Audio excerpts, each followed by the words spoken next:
Welcome to The Business Behind Your Business, the podcast where we delve into the financial strategies and insights that drive success for small and medium-sized business owners. I'm your host, Paul Sweeney, and in each episode we bring you expert guests who share practical advice, real-world experiences, and actionable tips to empower you on your business journey. Whether you're a seasoned entrepreneur or just starting out, get ready to uncover the secrets to success and gain valuable insights into the business behind your business.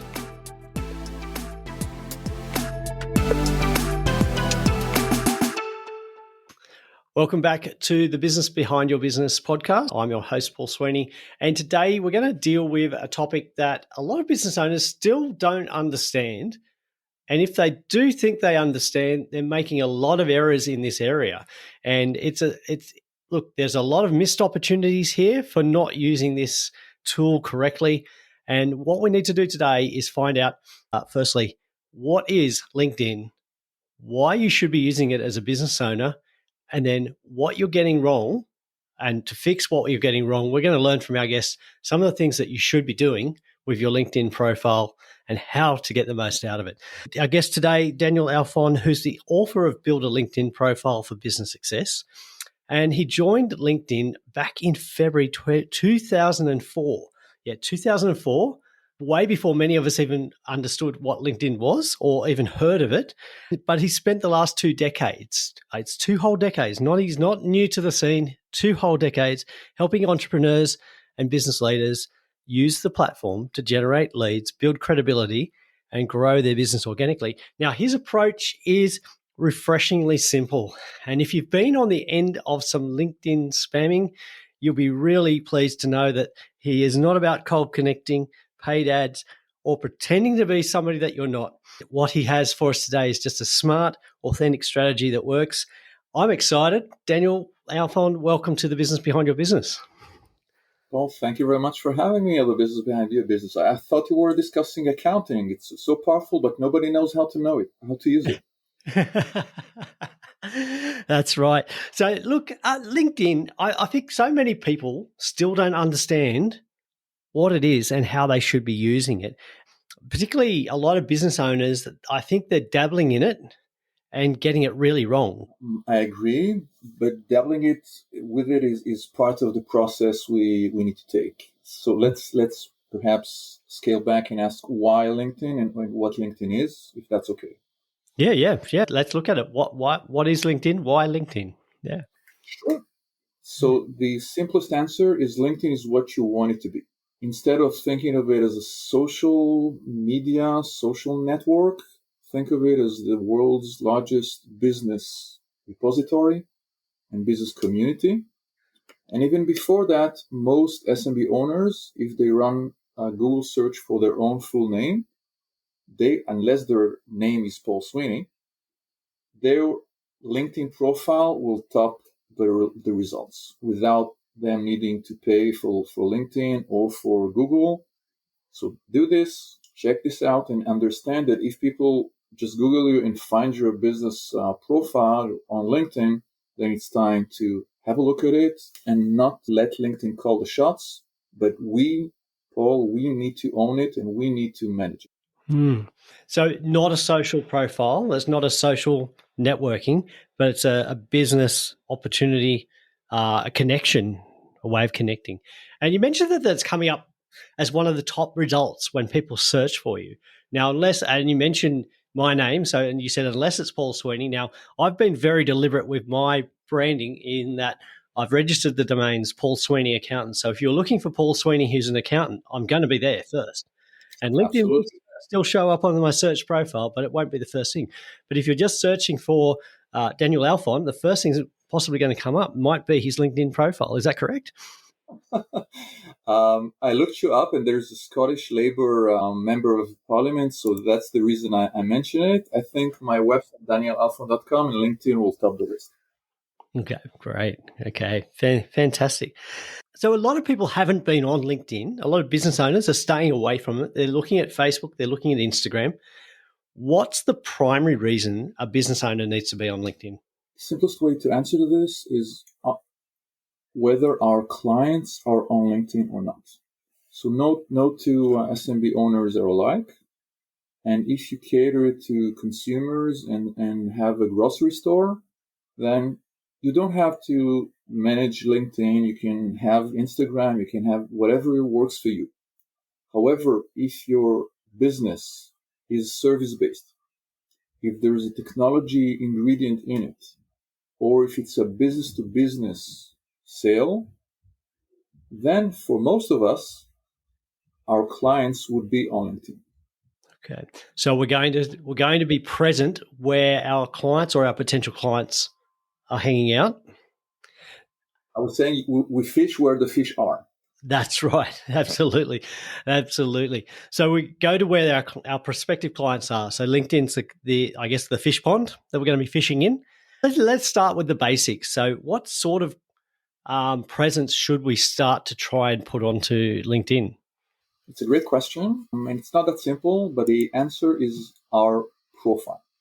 Many SMB owners think that the LinkedIn page is what they need to nurture, but in fact, 99% of business is individual, and that means that our individual profile and not our page will be where leads are coming from.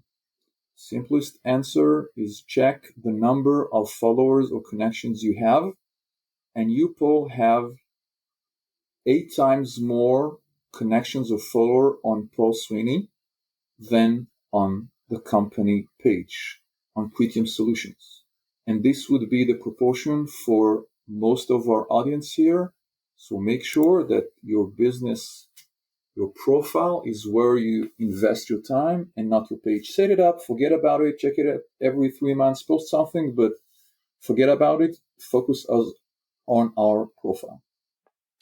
Okay, so we have an individual profile, but we can also have a company or a business page separately. Absolutely, it's free to create. It wouldn't be the first thing I would do. If you have dozens of employees, then it becomes more interesting. If you're a Fortune 2000 companies, obviously, but for SMB owners and the rest of us, you don't have to spend too much time on it. Okay, great. So we're focusing on our individual profile because that's where people are going to go to first when they're looking for us. Is that correct? Yes. And connections are based on an individual basis, and most people do not follow company pages. Okay, that's interesting. So, what's your thought about why people want to connect with people instead of following a company or maybe even a type of business or a well-known brand? Because the 90% of the action is individual based on LinkedIn, and the reason is we only follow companies we worked for or the universities we went to. And maybe the only exception would be job seekers who could be tempted to follow a company page because they would be interested in the jobs. But if you're a business owner, forget about the recruiting aspects of LinkedIn. It's not what you have to do. Focus on your business. Okay. So 90% of the traffic goes to our individual profile. So that's a pretty important place to work on. I would agree.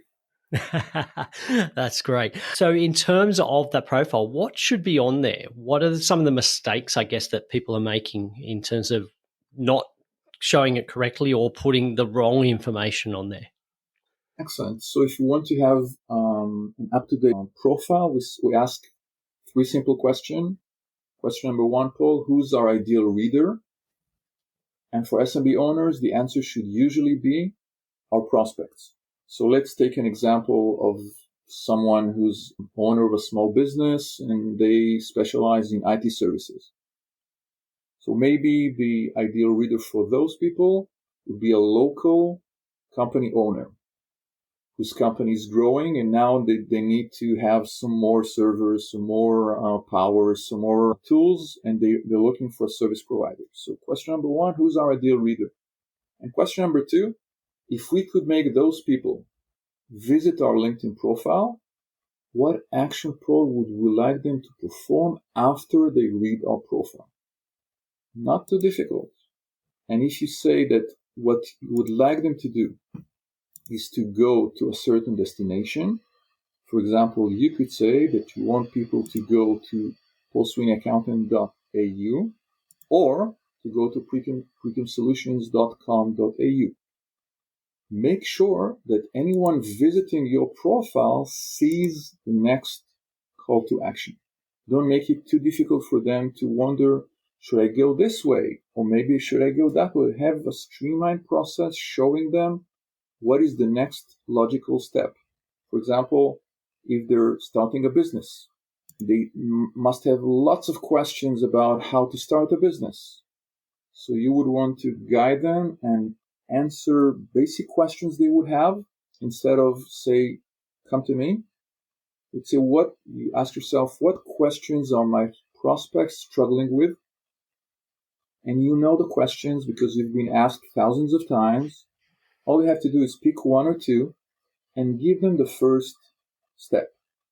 And Paul, by giving them that educational content and showing them that you understand where they are, and by helping them take a baby step from point A to point B, now they're looking for the next step and they would visit your website.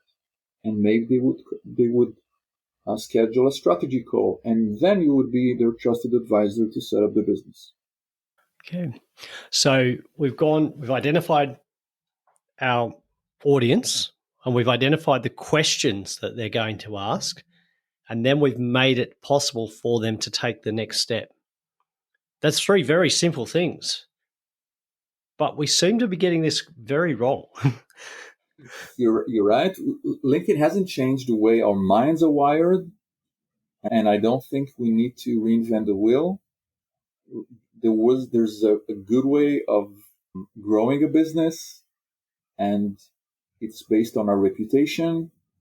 And even if I could spam 2,000 people in half a second, it would hurt our business.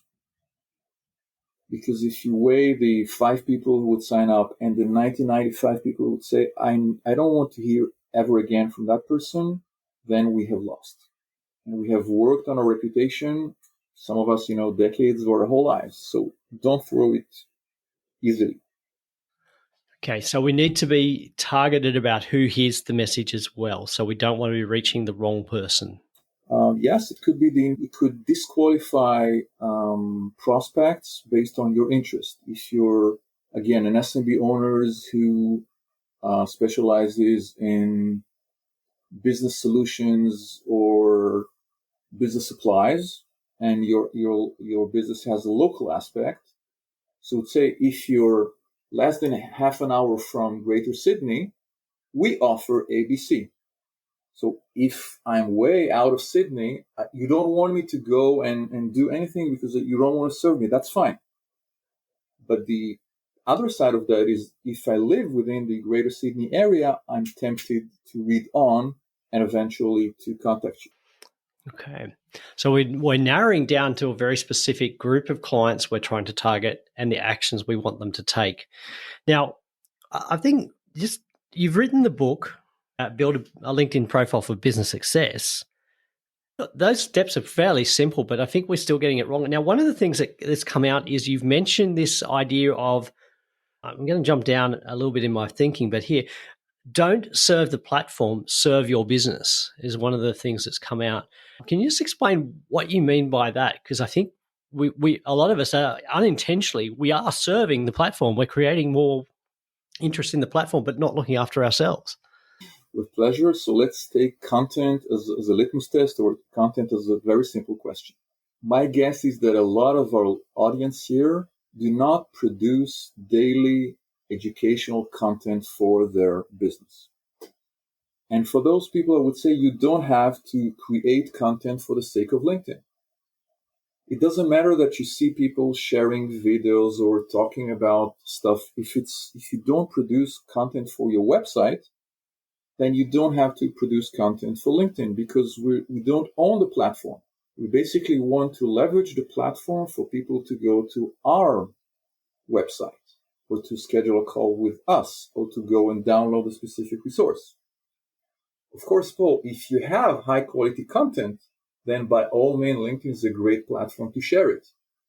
But don't do anything for the sake of LinkedIn, because it would be very time consuming. You would see very few results, and then you would scratch your head and say LinkedIn is the LinkedIn thing isn't working for me. Of course it isn't. You don't have to create a business for LinkedIn. You have a business. Simply ask yourself, what's the best way I could leverage this to support my existing business, my existing process? Okay. So I think a lot of us get sucked into thinking we do have to produce a lot of content for LinkedIn, because we think that, okay, if we're not at the top of somebody's feed, we're not visible to them. What do we need to do to change that, I guess, approach to how we think about LinkedIn? Man, this was so sad. We hope that some people remember us. We hope that they remember us favorably, and we can gain a lot of business just by referrals, even if we only have 3 close friends. Our business could be based on referrals. I know my businesses, and I'm not the exception. So instead of trying to produce content for someone else, all you have to do is ask yourself 2 simple questions. Is my profile converting? And have I connected with the right people? So I just want to clarify there. When we say about converting, what would be the goal? What would a conversion look like? We're not talking about a follower or a connection. We're going back to, I think, your first couple of points of what should be in our profile. A conversion could probably mean somebody's going through to our website or making that initial discovery call booking. Absolutely. You're absolutely right. The transaction will not happen on LinkedIn. LinkedIn could help prospect discover our solutions. And going back to the question of discovery calls, say you have a business with 1 new discovery call a week, and say that 50% of them are converted into paying clients. Paul, what if the business behind the business community listeners could leverage the LinkedIn platform to triple the amount of discovery calls, staying with the same 50%? So you would be able to say, okay, so instead of having 1 call, I now have 3 calls a week. And instead of having half a client, now I have 1.5. So it's best to have revenues than connections. Don't fall in love with the LinkedIn metrics. You have to look into your banking account.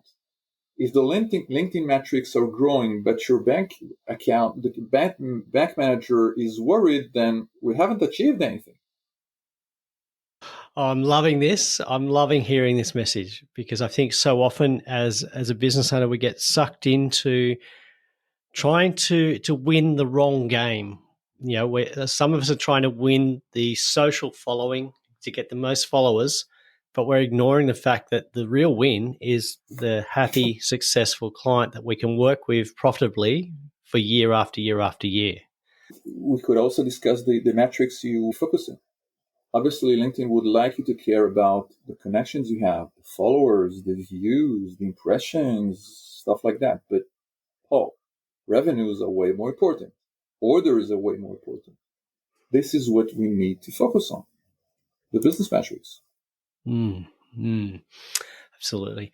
So if somebody was starting on LinkedIn, we've got 3 key things they're going to do. So they're going to have a personal page, not worry about the business page. They're going to link to their website, and they're going to make it easy for the person to take the next step, which could be booking a discovery call or even placing an order. So they're the 3 things we want. And the key measure of success there is what's happening in our bank account. Okay? Like Business 101, I haven't said anything revolutionary, I hope. Well, look, you would say that it's not revolutionary, but it's really shattered the belief system, I think, of a lot of people already, because we've allowed ourselves to get caught up in chasing after clouds or metrics that don't really have a real meaning. And I think that chasing that metric, that false measure of success, is really distracting us from the main game, which is, as you mentioned, revenue in our bank account. That's the ultimate goal from LinkedIn. You're right in the sense that LinkedIn is a strange animal. It's a different beast. If you think of it, Paul, then to be successful on any other platform on earth today, except LinkedIn, you have to produce content. There's no way we could be successful on Instagram or TikTok or YouTube without uploading content. However, our prospects are more interested in the ways we could help them and what we actually do than reading our content. In other words, you could be highly successful on LinkedIn without sharing anything. There were long periods of time I hadn't shared anything and my bank account was growing. You don't have to keep producing content just for the sake of the LinkedIn or the vanity metrics. Focus on the simplest things. You don't have to produce or share content unless you want to.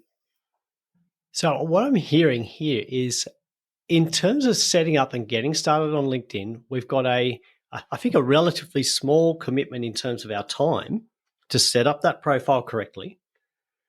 We don't have a need or an obligation to keep producing content week after week after week, which a lot of business owners are struggling to fit everything in their time. And yeah, AI is great. It'll save you time, but it's just going to create more noise and more distraction there. So we can get in on LinkedIn, we can use it to our advantage smartly without overloading what we need to be doing, but drill down very tightly on the end goal and making sure that we can lead a prospect from finding us to how they can work with us to actually turning that into revenue. That's the best way to put it. And a simple question we would also ask is, have we started connecting with people who know us well? And there's a certain amount of people who knows us well. Say we know 100. Maybe your bandwidth is 500. Maybe the business behind the business listeners have 5,000, but it's still limited. Focus on the people you know well that are on the LinkedIn platform and make sure you're connected with them and only them. I know it sounds strange, but you could gain a lot more business by connecting with 30 people who know you well rather than 20,000 who don't know, and they would say, Paul, who? That's not what we want. We want people to know that if they have business questions about maybe exiting the business and handing it over to a family member, or they're worried about their business growing too fast, or about starting the business, or this sort of accounting software they need to use, you want them to hear Paul Sweeney is the person to go to because he's helped me. Don't chase the vanity metrics, and remember that the single most frequent action that LinkedIn users perform on LinkedIn is visiting other people's profiles. Okay. So visiting other people's profiles is important to do. Yes, because that's the frequent action that people will make. Right. So make sure that even ask someone, if you could look at my profile and you were my prospect and you described your prospect, what would you think? And the smart thing to do would not to put words in their mouth, but to ask a question, be silent, and wait for their feedback. And when they say, Paul, I don't understand, when you say X, do you mean A or B? You don't answer them. We keep asking other questions, and then we go home and say, if my prospect doesn't understand that term, then it's not their fault. It's my fault. And I thank my friend, and I go and I try to explain it in a simpler way. This is the simplest trick you could do with 10 minutes. Anyone who can give you feedback about the way you set up your profile could help you create or improve your LinkedIn profile. Wow. Okay, so there's some great tips, and it's not that complicated, really. You've made it sound so simple, but you've also reduced it down to some very manageable tasks that a business owner can take. So let's say we've looked at our LinkedIn profile and we've got a lot of noise on there that's just confusing, I guess, a person coming to see us for the first time. Should we be removing that content from our profile? What we could do is decide there's some sort of hierarchy of content. So we want to educate people and to make them understand they've landed in a right place. And then basically they scroll down and want to understand more about your business. Think of it as the window of your store. Say I walk past your store and at the window I see newspapers and I see a hamburger ad, and then I see a baseball bat. Now, contrast this with a window where I would see only one item. We have to pick the item. For some people, it would be this service. For other people, it would be that service. But what is the service or single product that would make people want to discover more about us? Because, Paul, once we step into the store, now we can see the richness and the variety of services you offer. But even then, you don't swamp people. You don't want to make them say there is too many options for me to decide. You want to make simple life as simple as possible. You show them two main avenues, and when they choose one, you show them the variety of services you offer. Think of it as a store. It's basically the same mechanism. That makes so much sense. Like not confusing the message by putting too many things there. Focus on that one thing that you want people to see, which, as you mentioned, is you, the business owner. Make them see you, and then come in and say, right, now what's the next step? But look, I'm absolutely been fascinated by this conversation because it's been a real eye-opener. How to simplify and just drill down on what's really important with LinkedIn. If you're not already on it as a business owner, you should be, providing you're doing B2B or as Daniel mentioned earlier. And if you really want to find out more, the book is a great place to start. Build a LinkedIn profile for business success.